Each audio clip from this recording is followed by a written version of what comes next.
Hello friends, welcome to easy explanation. Myself Gaurav Kumar और आज की वीडियो में मैं आपको बताने वाला हूँ कॉन्सेप्ट ऑफ वेपर प्रेशर। तो दोस्तों, अक्सर आपने क्वेश्चन सुना होगा कि जो हिली एरियाज होते हैं या जो पहाड़ी इलाके होते हैं वहाँ पर जो खाना है वो काफ़ी देर में कुक होता है, या तो ऐसा क्यों होता है। आज की वीडियो के बाद आप इस क्वेश्चन का आंसर करने में पूरी तरह से सफल हो जाएंगे। तो सबसे पहले जानते हैं कि वेपर प्रेशर है क्या। सपोज करिए आपके पास एक कंटेनर है, उसमें आपने आधे तक पानी भर दिया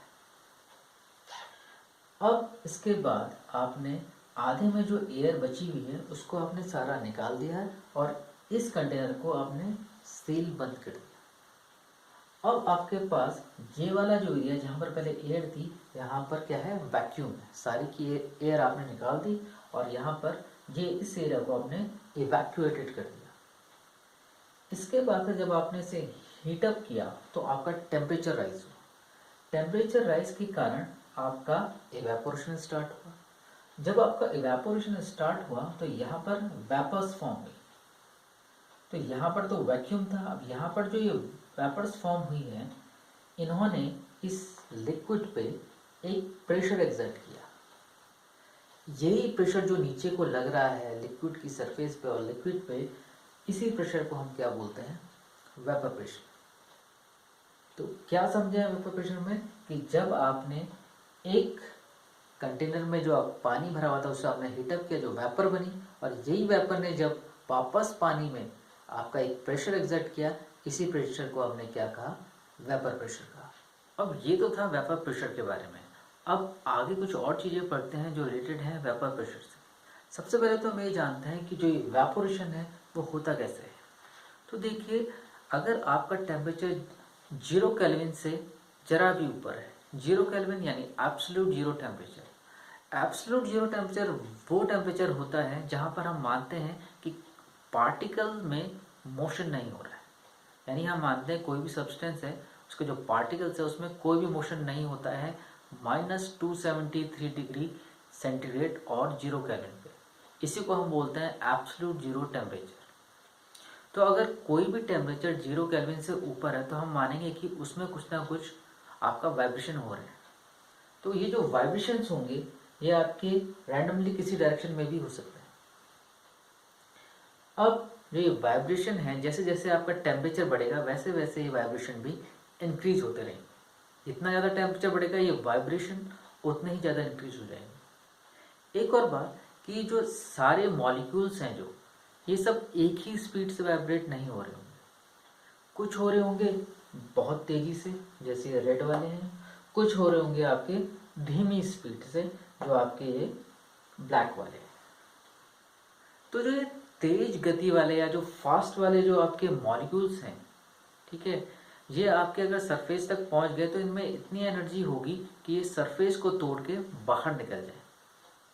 तो जब ये मॉलिक्यूल सरफेस को तोड़ के बाहर निकलते हैं, यही आपकी इवेपोरेशन कहलाता है। तो अभी आपने देखा कि किस तरीके से मॉलिक्यूल्स जो हैं आपके सरफेस तक पहुंचते हैं अपनी तेज स्पीड के कारण और वहां से बाहर निकल जाते हैं। अब हम देखेंगे एक relation atmospheric pressure and vacuum pressure के बीच। सबसे पहले जो हमने केस पढ़ा था उसमें क्या था, आपके पास पानी भरा हुआ था। जब आप उसे हीटअप कर रहे थे तो ये जो मॉलिक्यूल्स थे वो अपनी तेज स्पीड के कारण कहाँ पहुँच रहे थे, सरफेस पे पहुँच रहे थे और सरफेस को तोड़ के बाहर निकल जा रहे थे। लेकिन एक चीज़ ध्यान में रखने की बात यह है कि यहाँ पर आपके पास वैक्यूम था। वैक्यूम था इसका मतलब कोई भी रेजिस्टेंस नहीं था। वैक्यूम मतलब नील प्रेशर, नील प्रेशर मतलब कोई भी रेजिस्टेंस नहीं है, कोई भी विरोध नहीं है। तो यानी कि जब ये मॉलिक्यूल्स निकल रहे थे तो इनको विरोध करने के लिए कोई नहीं था। इसी वजह से आसानी से यहाँ से बाहर निकल जा रहे थे और आपका जो पानी है इजीली बॉईल हो जा रहा था। अब सेकंड केस में अगर हम देखेंगे तो हमारे पास कंटेनर वही है, लेकिन अब हमारे पास क्या है, इसके ऊपर लिड नहीं है। यानी कि ये जो कंटेनर है ये ओपन है। अब क्या होगा, अब जब ये मॉलिक्यूल्स बाहर निकलेंगे तो इनको रेजिस्ट करने के लिए वहाँ पर कुछ है, और वो क्या है, वो है आपके पास एटमॉस्फेरिक एयर के मॉलिक्यूल्स। यानी कि अब अगर जब इन मॉलिक्यूल्स को बाहर निकलना है तो इनको सामना करना होगा इन एयर मॉलिक्यूल्स का। अगर आपके मॉलिक्यूल्स को बाहर निकलना है यानी इवेपोरेशन करना है, तो जो आपका वेपर प्रेशर है उसको किससे ज़्यादा होना पड़ेगा? एटमॉस्फेरिक प्रेशर से, तभी ये मॉलिक्यूल्स आपके इजीली बाहर निकल पाएंगे। लेकिन अगर सपोज एटमॉस्फेरिक प्रेशर आपका ज़्यादा है तो वो क्या करेगा? इन मॉलिक्यूल्स को यहाँ से निकलने नहीं देगा और वापस उसे लिक्विड में डालने की कोशिश करेगा थ्रू कोलिजन। कोलिजन के द्वारा वो उसे वापस फोर्स बैक करेगा कि तुम वापस जाओ। इस चीज को हम एक प्रैक्टिकल एग्जांपल से हम समझते हैं।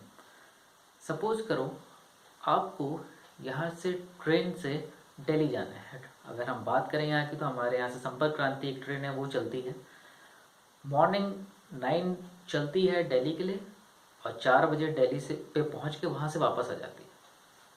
तो सपोज हम मानते हैं कि एक कोच है, उसमें सिर्फ 10 ही लोग बैठ सकते हैं और 10 लोग, आप फ्रेंड हो, आप लोग जा रहे हो दिल्ली, आप 4 बजे पहुंचे और आपने देखा कि स्टेशन पे कोई भी नहीं है, स्टेशन पूरा खाली है, तो आप आसानी से उस ट्रेन से उतर गए।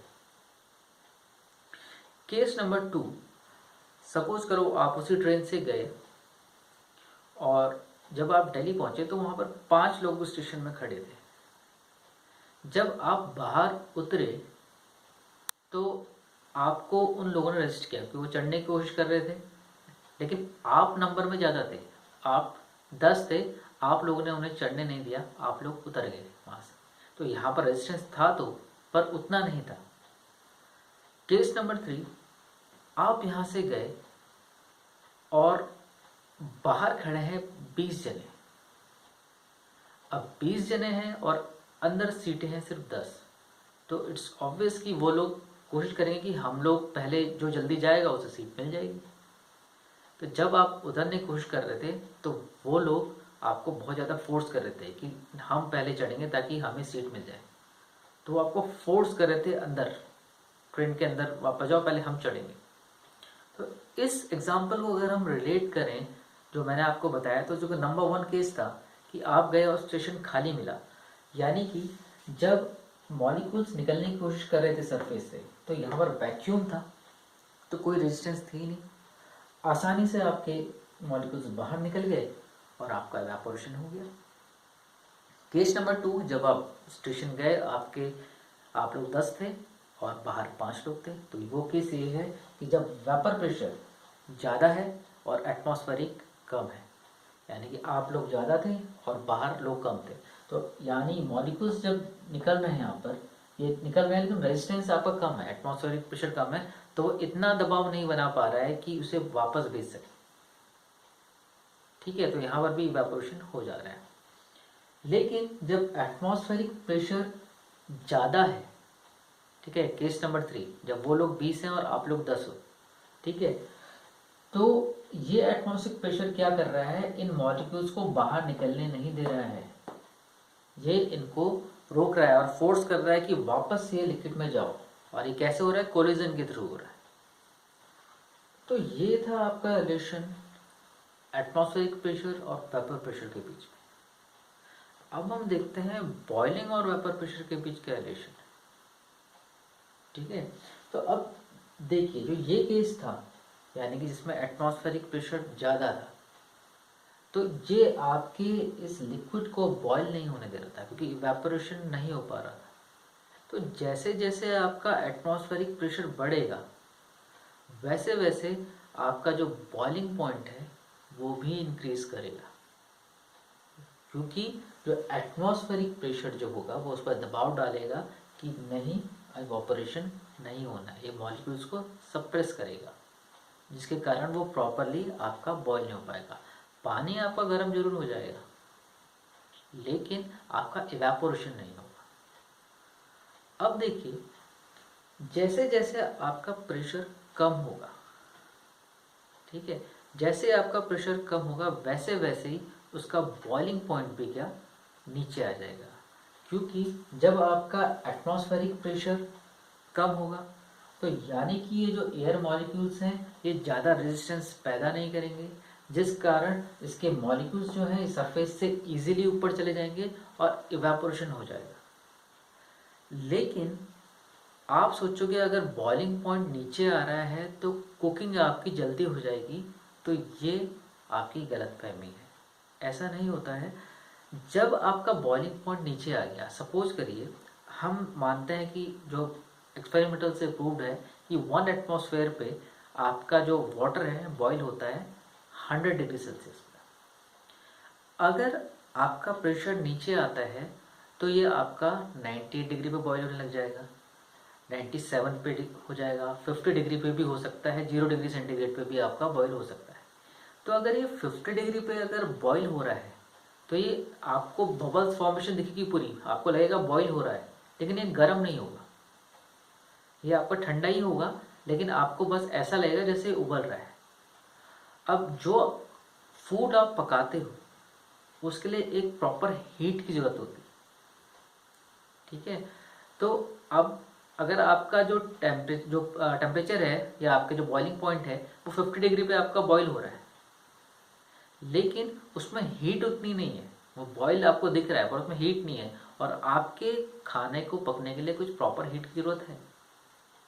तो इसलिए जो पहाड़ों में आपका खाना देर में पकता है क्योंकि वहाँ पर आपका एटमॉस्फेयर जो है कम, एटमॉस्फेयर प्रेशर कम है, तो वहाँ पर आपका जो बॉइलिंग पॉइंट है वो आ जाता है 98, 97 नीचे आ जाता है।